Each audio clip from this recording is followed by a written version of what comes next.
Assalamualaikum warahmatullahi wabarakatuh. Kembali dengan saya Novita Dwi Lestari dengan NPM 7420120166 semester 3 Universitas Surya Kencana.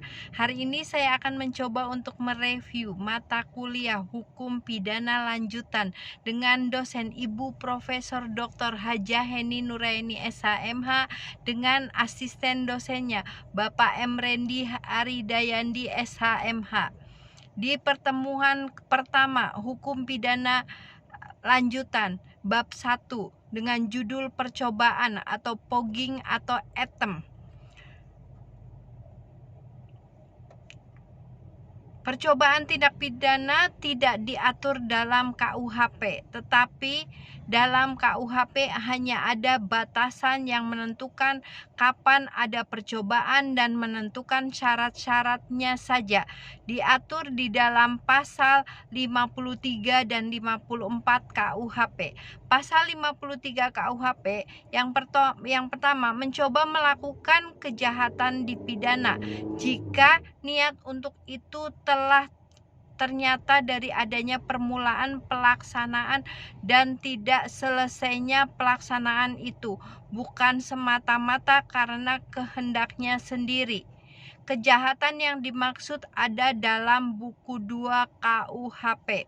Yang kedua, maksimum pidana pokok terhadap kejahatan dalam hal percobaan dapat dikurangi sepertiga, buku 1 pasal 10.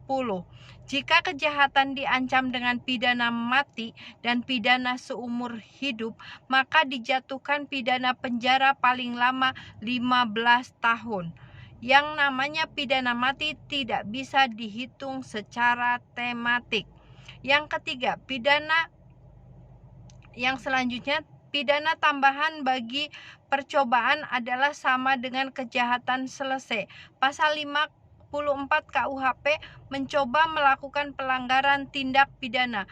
Percobaan merupakan suatu perbuatan yang dilakukan oleh seseorang dengan niat jahat. Niatnya sudah dilaksanakan tapi tidak selesai. Tidak selesainya karena bukan kehendak dari pelaku. Sifat percobaan. Yang pertama, percobaan tidak dianggap sebagai delik yang berdiri sendiri, melainkan delik yang tidak sempurna.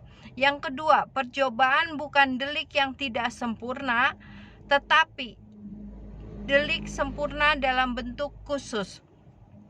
Dasar patut dipidananya percobaan. Dapat dipidananya percobaan terletak pada sikap batin atau watak yang berbahaya dari pelaku, teori subjektif.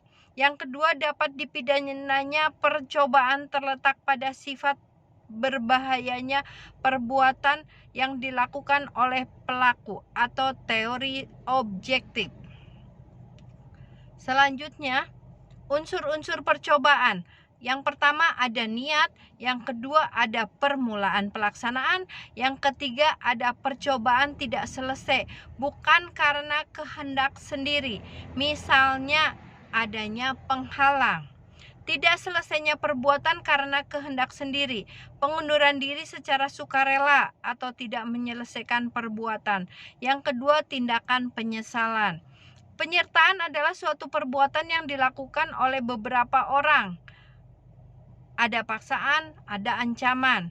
Mereka yang melakukan, mereka yang menyuruh melakukan, mereka yang turut serta melakukan, mereka yang membujuk atau menggerakkan, dan yang terakhir mereka yang membantu melakukan. Itu saja yang bisa saya sampaikan di review mata kuliah Hukum Pidana Lanjutan. Apabila banyak salah, saya mohon maaf yang sebesar-besarnya. Wabillahi taufik wal hidayah. Wassalamualaikum warahmatullahi wabarakatuh.